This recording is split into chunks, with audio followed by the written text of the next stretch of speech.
It's time to play the music. It's time to light the lights. It's time to meet the Muppets on the Muppet Show tonight. Oh, hello. Hello, and welcome. It's me. I am someone who has recently gotten into doing some local politics-y type things.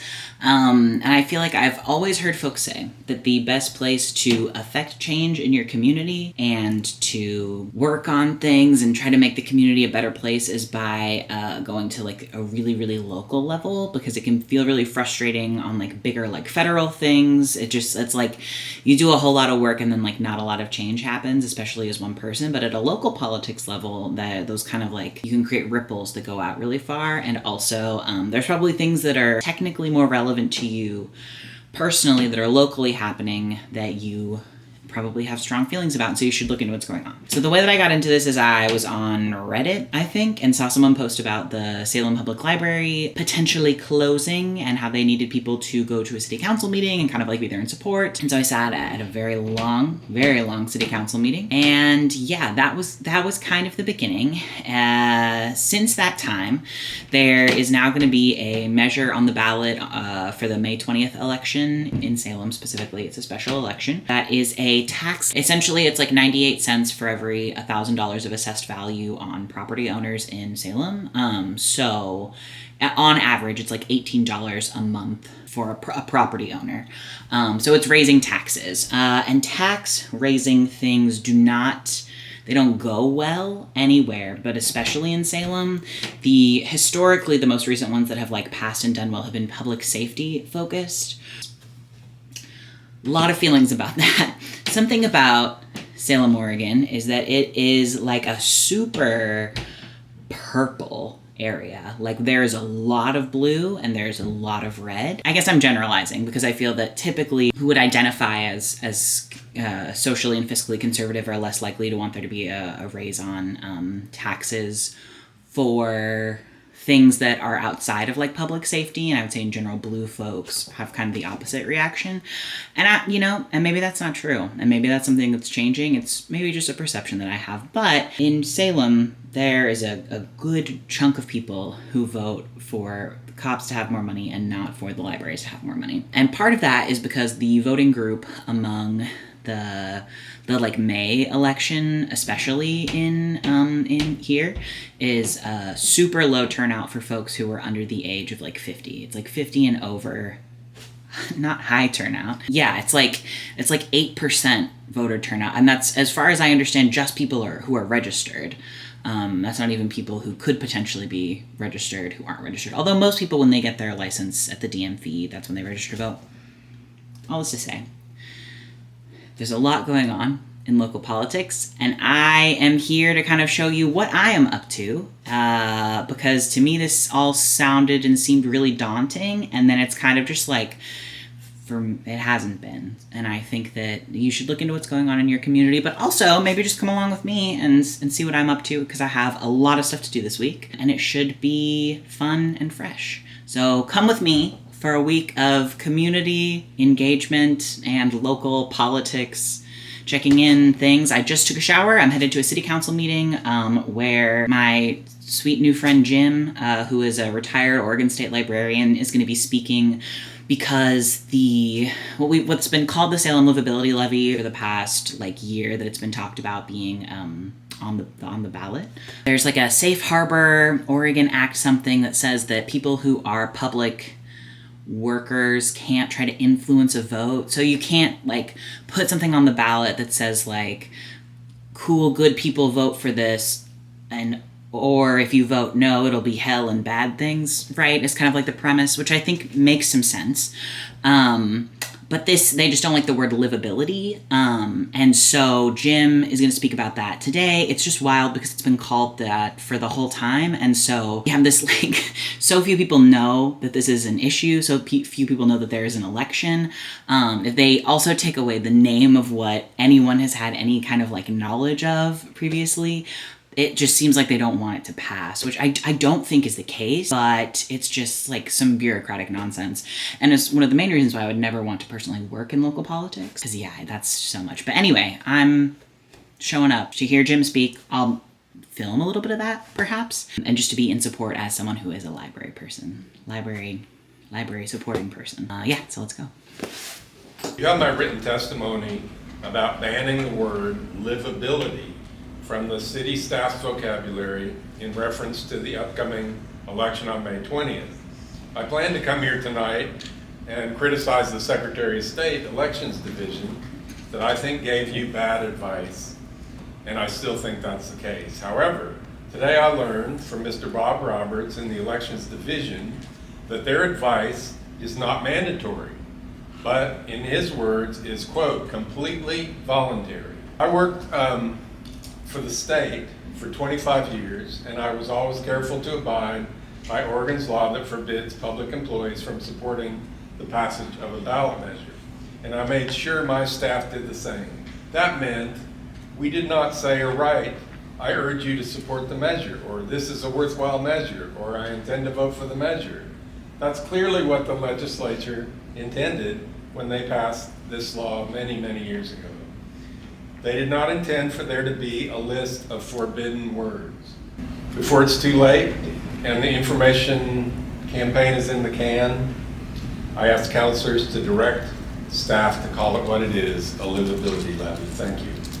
The response was essentially like, oh, the safe harbor rules are put in place to talk about like city employees who could like possibly have legal action taken against them individually for using what would be considered like positive language. It's annoying, and then also like it's the city attorney, whatever, like it's not his fault that he was saying that. It's the Secretary of State in Oregon who just made a bad call and clearly didn't know enough about the situation, which is annoying because the livability levy has like it has name recognition now. It's like the local option levy, which is not great. It's not great branding, and it's super annoying. So I got video that you just watched, and I'm going to turn that into a reel that I'm going to post on the Yes for Salem Libraries Instagram account as like a reel so that people can see the things that Jim had to say. And maybe tag the Oregon Secretary of State, because I feel like it's just ridiculous and it doesn't make any sense, and yeah, that's not cool. And I got to chat with Jim. That was kind of like the real win of the evening, is that I chatted with Jim and was like, hey, do you need help putting up the yard signs? Because like, I'm happy to put up yard signs, like we can put up yard signs. And he was like, oh, it's a whole ordeal. And I was like, no, like I'd love to, like let me know. So now I'm on his list of people to do yard signs, and the next you'll probably see of me will be on Wednesday when I have a whole bunch of running around to do, a bunch of errands to run for the clothing swap that's going to happen at the library, and then also for the library levy. They called it a levy the first time they talked about it, and this time they've called it a levy. So now I've got egg on my face for having said levy this whole time. Today I'm headed off on about 1 million errands. First, I am meeting with Jim and Sadie, who I haven't met before. I think her name's Sadie. Should I be saying people's names? Jim's, like, said his full name in his, like, public, like, speak. I guess I'll cut that out. I don't know. Anyway, this is all gonna be, like, local politics of things that are, like, very obvious to people who are living in Salem. So I'm not gonna, like, this is past the point where anybody would be at these locations. This is new territory for me, so welcome.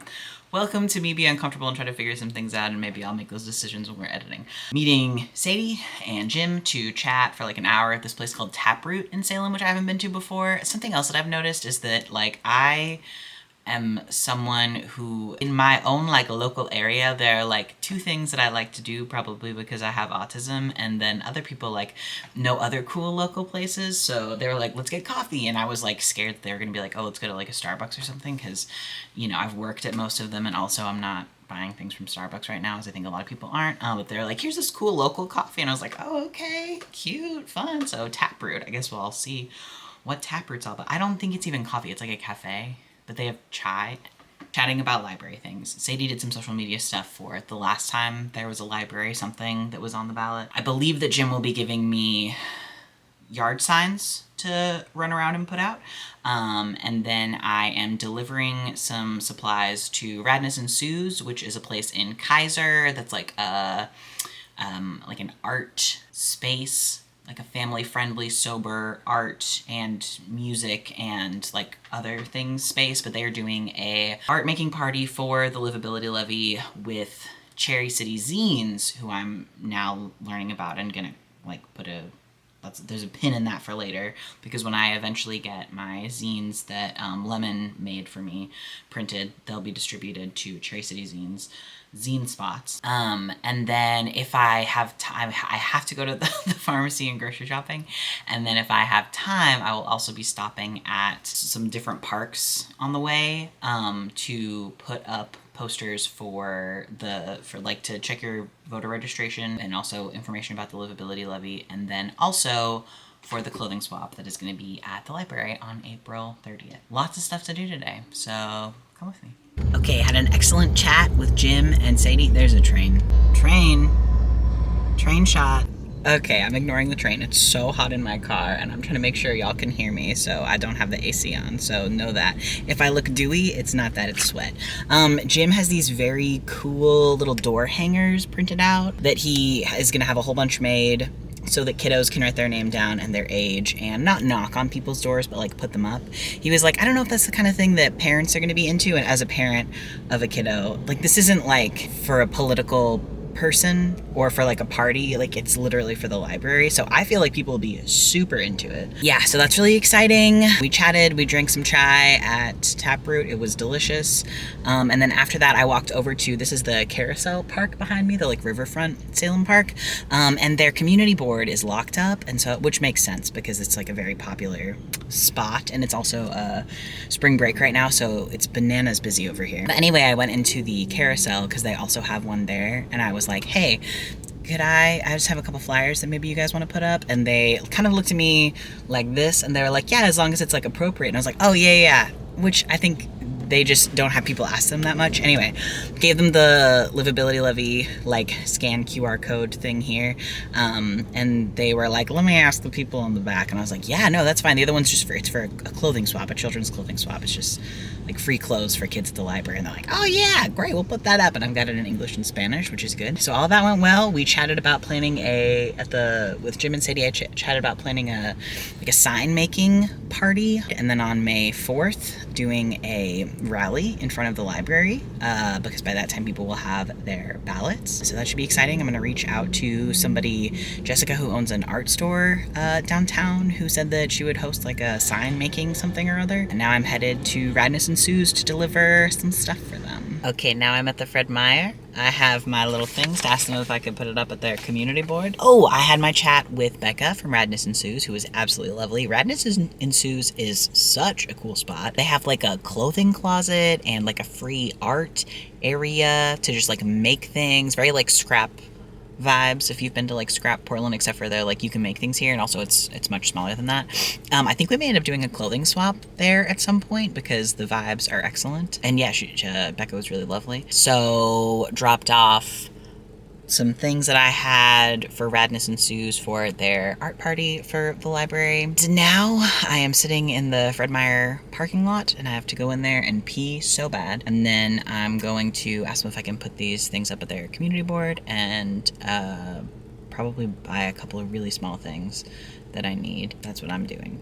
The Fred Meyer did not want the Livability Levy flyer to be put up, but they were cool with the clothing swap stuff being put up, which was good. And Jim's gonna be tabling at the clothing swap anyway, so that one's kind of like a little accidental secret political agenda taking place there. But I went to the men's restroom by myself of my own volition with nobody, and I've never gone to the men's restroom without someone assigning me that restroom. In Oregon, there's a lot of places where like the bathrooms are locked, and so they have to let you in, and so if they let you into one, they just pick one for you. That was a lot.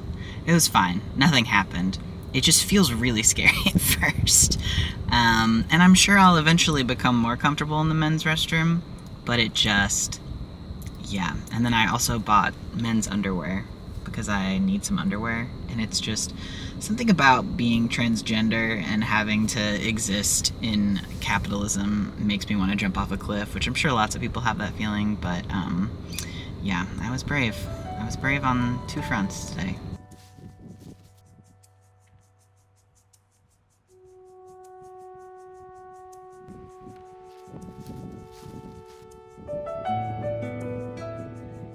this park has a little dinosaur. That's so cute, it's ridiculous.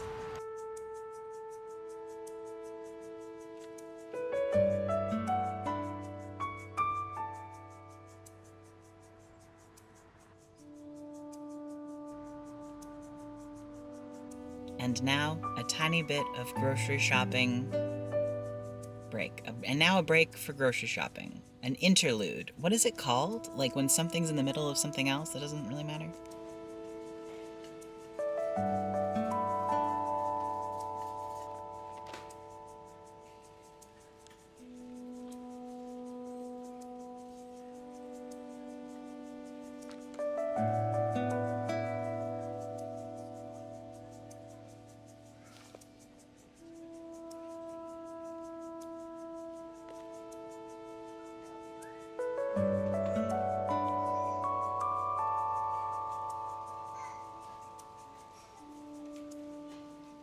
We've been doing some kind of like larger, wider community care things in this video. This is going to be some micro community care.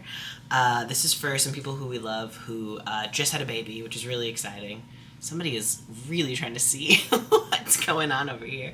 Yeah, so our go-to has been to just make like an easy freezer food for folks who have just had a baby. That's what people did for us. My best friend Hannah, who I've known since we were both like 11, made us so much freezer food and it was amazing. So anyway, I don't ever want to like overwhelm people in case they already have freezer foods from other folks. But I have a dupe of the autumn squash panera soup that we make, and then I've got some time to make some cold brew coffee and like a syrup for them to add to it. I know everybody doesn't drink coffee when they're breastfeeding, but it's like out of your system after a certain amount of time. Anyway, I'm not a doctor, but people can make their own decisions. People are needing caffeine when they just had a baby. both people, if there's two. So anyway, very excited. Somebody's on my back right now. We figured out the back carry, and it's a sleigh. He really wants to be in the video, which is very cute. Me making cold brew and me making some coffee syrups. I know, buddy. I'm sorry. I'm sorry. Hold on. This is some cold brew. I don't ever measure anything. This is just a bunch of water, as much water as I could fit in this pitcher, and then also like a cloth bag, basically full of coffee. I'm doing it a little bit extra strong because I think this is only gonna have like 24 hours instead of like 72 hours to sit and brew. But we have these really cool cloth bags from cotton something. Anyway, they're great filter cold brew coffee or like big tea bags. They're really good. It says www.organiccottonmart.com. We've literally had these for at least 5 years, maybe only 4.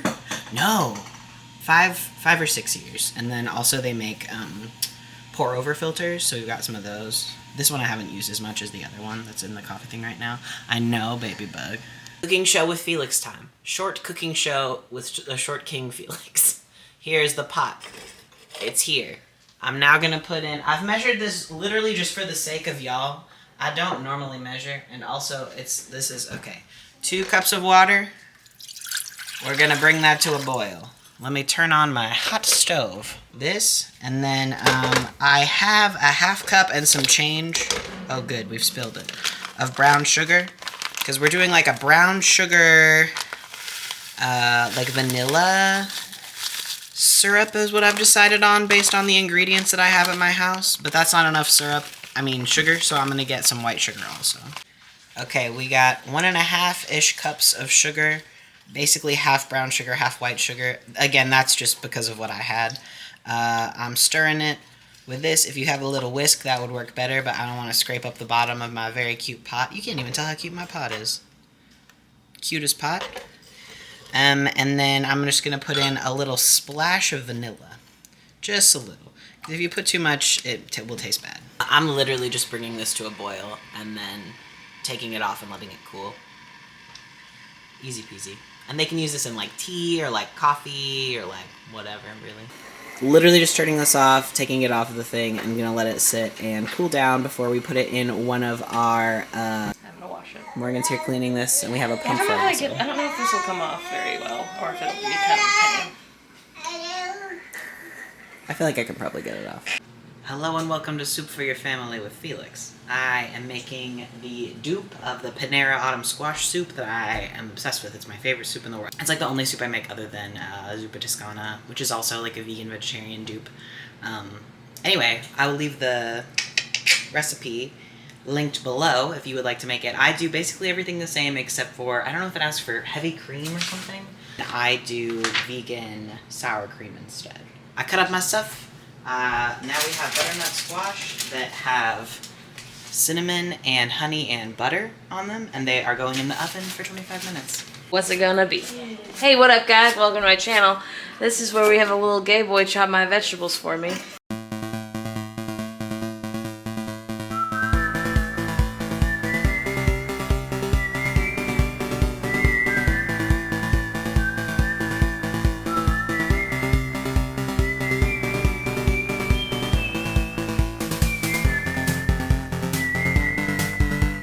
You're gonna get a time lapse of 3 things happening at once, probably before this, of butternut squash, carrots, garlic and ginger maybe. You are not gonna see me cut all the things that I've chopped because there's so much to chop. This is so many carrots. Absurd amount of carrots. Go ahead, how many onion? So, absurd amount of onion, absurd amount of carrots. And then giant can of pumpkin, and then this is the garlic. Better than bouillon that I've added water to make it broth, and then this is apple juice from a can. Giant thing of pumpkin. This is becoming room temperature so that it'll mix in. This is the Follow Your Heart sour cream. It's not my favorite sour cream. My favorite is the one from the Kroger. But we don't ever go to the Kroger anymore nowadays. It's a lot to go to one place for one thing when you don't have to. I mean, yeah, it's like they used to. When something else will work. This is my brand new... I see you've written veggies on it. Yeah. Let's see. Veggies. You can see the Sharpie's already coming off of it. Here's what happened. I come up here. I go, Mimi, I've got this. It looks like it's to scrub floors. It's only to scrub veggies. And she goes, I don't scrub the floor. And I go, okay. Yeah, she's not Cinderella. Chrissy, what we were talking about getting your oil changed? No, changing her battery. About like having to buy a new battery for your car. And Mimi was literally like, I've never had to do that. She was like, what's wrong with your car? We were like, you have to change it every 5 years. And she was like, that's not true. And we're like, oh, sorry, you're prissy. She has a hybrid for the past, 15 years is why she didn't have to change her battery. Also, her husband would do it for her.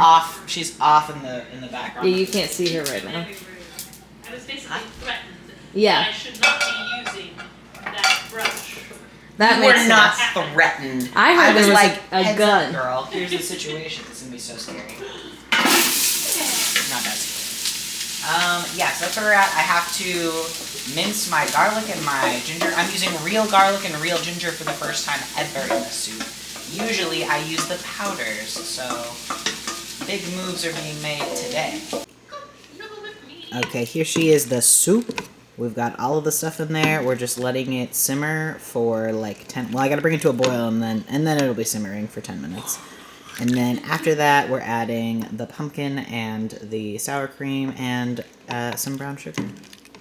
And then I have to blend it all up so it'll be the same consistency.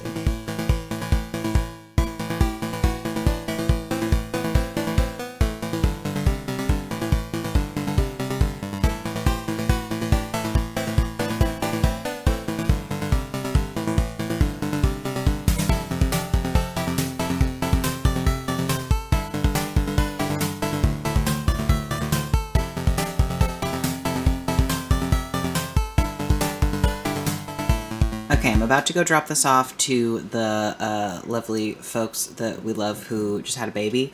But just as a tour, we have bread machine bread. I just made it, so it's warm still. Pepitas, little pumpkin seeds to go on top of the soup.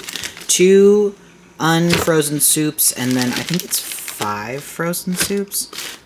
These little fake Uncrustables that I made out of wheat bread and jam and peanut butter. This is that sugar that I made, the syrup. And then here is the cold brew, which we have in an apple juice thing. And then we got Stuffy for their new big sister. And then some things that we didn't end up using for our baby. One of which is the Owlet. We actually use that a lot, but we're trying to not use it anymore and be brave. It's easier for some people than others. this is the Legally Distinct Really Hungry Bug that I made. I used corrugated plastic, I traced it with the projector, and then took a bunch of our weird house paints that we have, and just kind of went cuckoo bananas. I really wanted the strawberry to go with it because I feel like that's the cutest fruit of the fruits that the Very Hungry Caterpillar eats through. Obviously, the strawberry is not to scale. If it had been, you could put a child's face in this hole, but it just would have been a lot more involved, and I didn't have that kind of time. This is to go in front of the library on Wednesday mornings and all day on Saturdays to just kind of like raise awareness about the fact that the Livability Levy is happening, and hopefully to get people to talk to whosoever is at the table that day. Jim had said that they were tricking people by offering stickers to children, and I was like, I'll do you one better. We'll get the millennial parents with the Instagram photo op of the children's literature character. So I think it's pretty cute. I put some foam letters that said Save the Library on it. I don't think I got the time lapse of that on here, but yeah, I'm really proud of it. This was a fun project and it's been looking cute. Alright, last looks at our Legally Distinct, incredibly starving bug before it is taken to the library for photos for the first time. I'm a little bit scared. I can't imagine that there's anything that could mess it up beyond repair. Yeah, and then we ended up with the little handles on the back of the strawberry so folks can, like, hold it. I know that a face won't actually fit in that hole, but, you know, that's okay. I wanted a book-accurate strawberry. It's cutesy, so now I gotta go drop them off to my friend Jim so people can take pictures with them all day. Just got finished with the plus-size clothing swap. Had a great time. It was super busy. I meant to kind of like film what it looked like and what happens there, but it was just so bananas. I didn't really have any time to do anything like that. Pretty much just putting clothes out the whole time. People always ask us like, oh, how do you start a plus-size clothing swap? What did you guys do?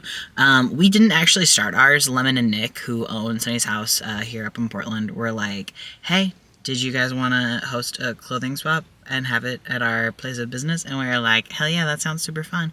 And then we did it one time, and they were like, do you want to do this like monthly? I feel like that was really fun. And we were like, yeah, let's do it. And then we just kind of have been doing that for like two years and some change now, basically, which is super cuckoo bananas. This car sounds insane. Hybrids sound crazy. But yeah, it's always really fun. I would say if you're going to start your own clothing swap, kind of the only thing, the part that we didn't have to worry about is marketing, because we were just able to be like, hey, if you're in Portland, like obviously there's a need for this activity, so it's not hard, like it's not something that we need to be like talking about on a super regular basis, because like people will show up just because they came to the last one, which is great. But yeah, I feel like they work best if they can be a recurring event. If they can't, they're also still great to have because it cuts down on clothing waste, and you can get rid of something that you had that doesn't work for you anymore, and somebody else can get it and be really excited about it. So we just recently met somebody at the Saturday market who does like I think it's like line-a-cut, like stamps on clothes, and they're beautiful. They're so cool. And I DM'd them and was like, hey, would you ever be interested in doing a trade? I can bring you some clothes from the plus-size clothing swap and like swap out and take some, like a couple of things like up there so that people could have them to trade, which I think would be really fun. Anyway, her name's Carly. She's super cute. Her name is like Springtail Reworked. Springtail Reworked, I think is what it is. Anyway, I grabbed a couple of things for her at the very end. I wasn't like grabbing things that were nice like while we were there, just like at the end when we were done. There is this sweatshirt that kind of has these like weird ties, so I'm not sure if she's going to be into it, but it's a nice brand. And then this button up, it's got a real candy striper feel to it that I think is really fun. That's also a good brand. This is for my little brother Bo, because they're in a show called Big Fish, and this has fish on it, and I think it'll fit them. And then this pair of pants, which are American Eagle, and they have a couple of, it's like definitely supposed to be rips in it. Like it's not that they're like have been worn, it's that like that's where the wear is supposed to go. They're just stressed, you know, intentionally. So she might not want those, but anyway, and that's also fine. And then for me, I got kind of a cutesy little pink polo that I thought was fun that I'm realizing now has some bleach stains in the armpit, which is a really funny place to have bleach stains. It's got to be from that person's deodorant, whoever had it. Anyway, I can dye it if I want to. I'm not worried about that. Had a great time. I don't always get something from the plus size clothing swap, but sometimes you get cool stuff. So yeah, it was a blast. Had a great time. Good morning. We're headed to the Manna Bakery so that I can drop off some zines for Sue, who will be giving them to people who order things from Willamette Local Food Co-op thing, I believe, if I understand. But we've never been to Manna Bakery. So we're gonna get maybe bagels for breakfast and perhaps Did they have bagels? I think so. At a bakery Well, for breakfast. no, I guess you're right, but people famously say that Salem's like a bagel desert on the Reddit. Because you can't ever get bagels anywhere. I mean, that's true, but I think it's just that you can't get them like quick and easy, right? Maybe. I don't know. We'll find out. We'll find out. We'll see If what they they have. don't have something there, we'll find something to eat. Yeah. I'm sure they'll have something to eat. Maybe. Hopefully we'll find caffeine also, because that is what I need. Alright, we're here at Manna Bakery. We have golden milk chais. I got a pastrami and Gruyere pastry. And Croissant. then a croissant, yeah. And then I also got a ham and Swiss one. Yes. That's going to be a for laters. Well, no, probably not. I'm really hungry. That's going to be a for 3 It's gonna be minutes for from 2 now. minutes from now, yeah. But the drinks are really good. Like, super good. They Super have good. oat milk also. We did forget to bring a baby snack, but he ate right before we left. So Yeah, but he don't gets to think throw that stuff on the he's- ground, yeah. so that helps. As we were leaving Manna Bakery, a rogue gust of wind came, blew my hat off of my head, and my arm flew up to grab it, and it was the arm that was holding my golden latte, which is that's got like turmeric in it. And so my latte spilled so much because I just like flung it up in the air and we recovered. But in the pictures that we took, you can see that there's so much golden latte in the baby's hair. The other thing is we have a very chill baby, so he didn't say anything. No! He didn't even notice. Yes, So yeah. we didn't notice either that there was like a little latte in his hair. Yeah, he had a little garnish for the baby. Now you can't tell in the photo, so I will No. be posting it on Instagram later. I think it's but- cute. I feel like it's very early parenthood coded, regardless. Like, even if you could tell. Probably somebody else would think that it was his fault that there was something in his hair. No, he loves the win. He does love the win. Ally flag. Ally.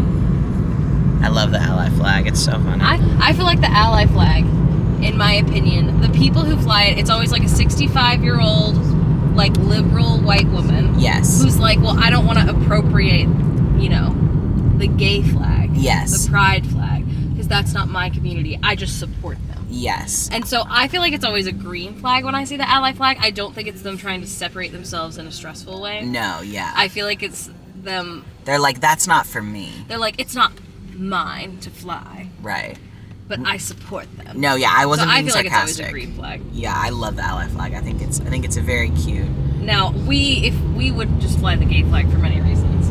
But I think people who have actually gay and trans friends would just fly the gay flag. But Yes. I feel like it's always someone who, like, their kid isn't gay, but maybe, like, their niece or nephew is. Or like their kid's best friend. Yes, and Yeah. they're like, that Hell yeah. layer of removed. I think it's cute. It's so cute. I was supposed to be here to do my table, but unfortunately the library is randomly closed. Hey.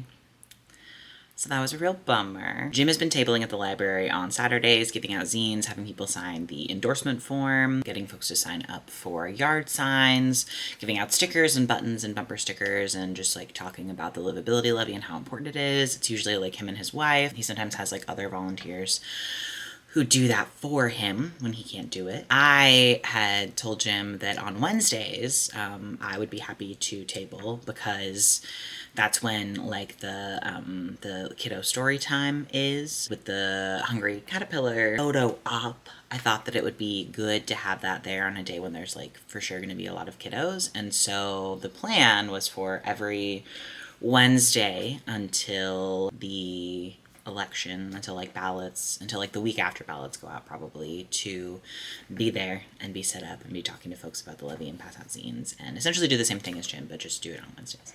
And only for a couple hours in the morning, probably from like 10 to like 1. So woke up yesterday morning, and the first thing that I saw on my Instagram feed was that the library was closed for operational reasons. And I was like, that's weird.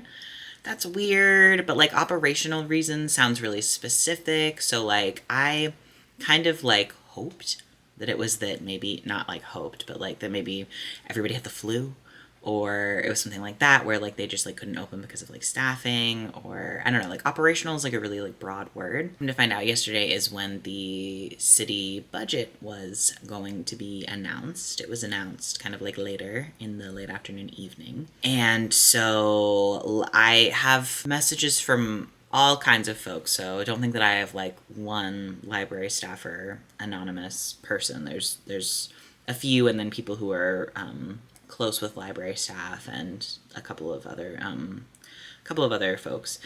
But essentially, library staff were notified at the same time as the public that the library was going to be closed. They were told that they were still supposed to show up at 9:45 and that there was going to be a big staff meeting at noon to talk about kind of like what was going on. It sounds like they had individual HR meetings where they were told whether or not they would be laid off. I haven't gotten like exact numbers. It sounds like the library has 40 people who are employed there currently, and they are laying off 23 people.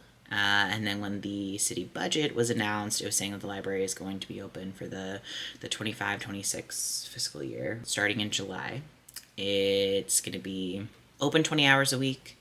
All they're going to do is book check-in and check-outs. There are not going to be any more programs of any kind. There will be no, like, being able to reserve, like, the meeting rooms, no activities, no events, no story time, no like interlibrary loans, which I think is going to greatly affect in general the Chemeketa Regional Library Cooperative. If I understand, I feel like our library is one of the bigger ones that's in that group, if not the biggest. And then we have a population of 180,000 people. And the library, like, I don't know how to express, like, if you are someone who lives in Salem and you don't go to the library, like, I feel like people are always saying, like, oh, go to your library so that they know that people support the library and, like, make sure you get a library, like, card. It helps with their numbers. Like, I do think that that is true. I don't think that that is untrue. But the Salem Library is, like, busy. Like, she has a parking garage. Like, it's bumping. Anytime I've gone from like a Monday morning to like a Thursday afternoon, like it's busy there. So it's not that people don't love the library. The library's not used. It's not that at all. It's just this like really terribly written and horribly implemented tax law that's been in place for the past like 30 years. I also got people responding on Instagram being like, this is so scary to me. Like, you would really think that Oregon would care more about libraries. And I really want to stress it's not that Oregonians don't care about libraries. It isn't that at all. It's this tax law and then the rising cost of everything. And then the fact that it's so expensive to I don't think it would, like, nobody likes when taxes get raised. Obviously, it's nobody's favorite, but I think that people would be more open to taxes being raised for the library if like eggs weren't $9 for a dozen, you know, like that's crazy. I don't know. And then also in Salem, there's a lot of homeless folks. I think that people who live in Salem who are property owners who feel like they don't see unhoused people as people, they see them as like a societal issue. They're like, why are we spending all of this money? Why would I raise my property taxes for a library when like we have all of these like tents and encampments and these other things? We should spend more money on public safety, which isn't making anyone safer, especially not the unhoused people. Yeah. It's a lot. It was kind of like invigorating. Jim and I went to the library and passed out zines like to the people who were coming for story time, and it was kind of like watching like 50 people in real time become radicalized to advocate for the library, because people were like headed about their day excited with their kiddos, and then we're like, the library's closed, and they're like, it's like you watch the light leave people's eyes, which is really sad, but also hopefully they will talk to their friends and tell them to make sure that they vote yes on this. So kind of a bummer ending for this video. I was hoping to end more on a note of like, here's what I did at the table. I talked to all these lovely people. It went really well. And that's what I'll do next week.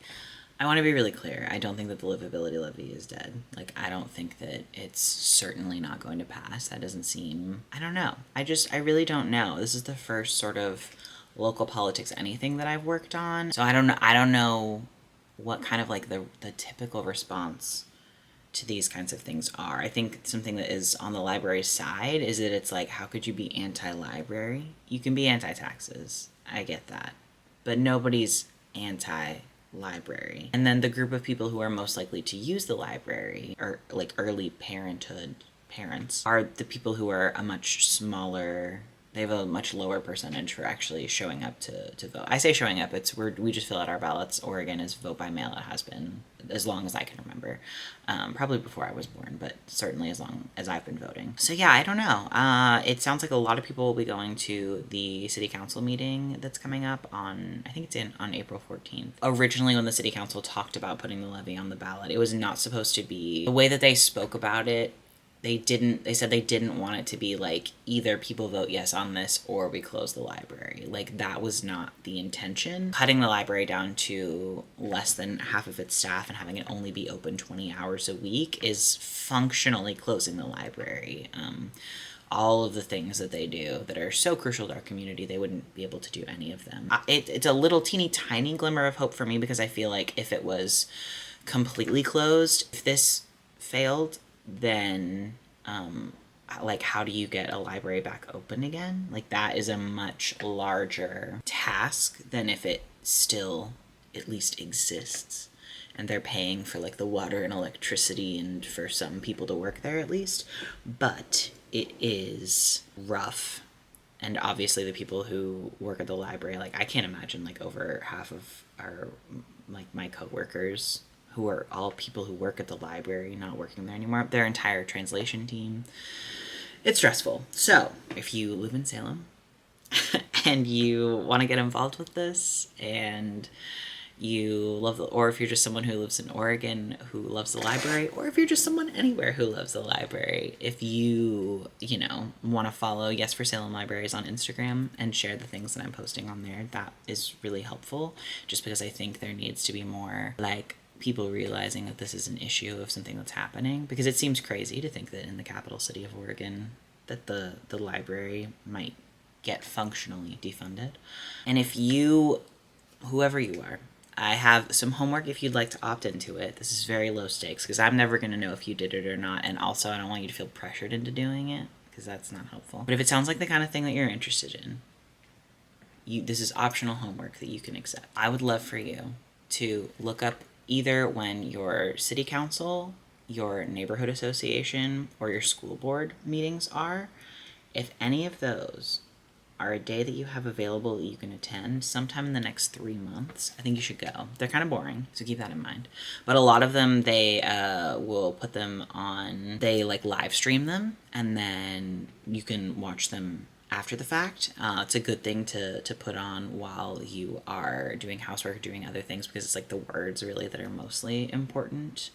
They have a tendency, at least where we live, to be in the evening on weekdays, which isn't ideal, I know. But I think it's important to know what's going on in your area, in case there is something that you care a lot about, because there probably is. Realistically, there's probably something that you would feel strongly about that you just don't even know what's going on. It's also, I think, a good idea to join your local Reddit if you've got one for your city. See what folks are saying on there. Also find social media for your library and follow them so you can know what they're up to. And if you don't have one, get a library card, because they're fun to have. They've got so many things at the library. There's libraries of things. Ours has a bread machine you can borrow, and tools and like all kinds of stuff. It's very cool. Libraries are so cool. and everyone should want one to be here, and hopefully this will pass. Thanks for hanging out with me this week. If you like this kind of a video, let me know. I can keep on making stuff like this. I can't imagine that I will be as busy after we find out election results for this until the next election, which I'm sure I'll have feelings about, as we all will, as everyone always does. I could do more stuff, especially about like the clothing swap and other things. The clothing swap is going to be on April 30th if you are in Salem, or if you're just in Oregon, or if you're going to be in Salem in April, late April, April 30th. Clothing swap at the library, gonna be really cute. Jim will be tabling outside of it with a very hungry caterpillar if you want to take pictures. Free clothes for children. Love it. Love that. Hope you're having a good day. Let me know all your thoughts and your feelings and how much you love the library. Okay. And now the bloops. Time for bloops. What's been called the Salem Livability... This was me testing to see what the volume... Can I not? It's just a beep, so it seems like I should be able to get the turn on beep to not... beep. I'm gonna post. There's a train. The train's gonna be so loud. Oh my god. There's a train. It's probably not that loud. Are you recording? Oh, okay, great. Oh god, I'm so stupid. Yeah. Ow, ow, ow. Okay. Alright, it's looking like this, and now I'm literally just gonna... Okay. Loud noise. Loud on set. Go ahead. Oh, I see you don't have your microphone on, so they're just gonna hear the bubbling of the... Soup for my family. Soup for my family. Let's get a real... Hang on, let me get a nice... Oh. You're done chopping, I see. Yep. Okay, I meant to film at the plus-size clothing swap, and I did not. Did I smudge? Who smudged the lens? It is so smudgy. How does one deal with a camera lens smudge?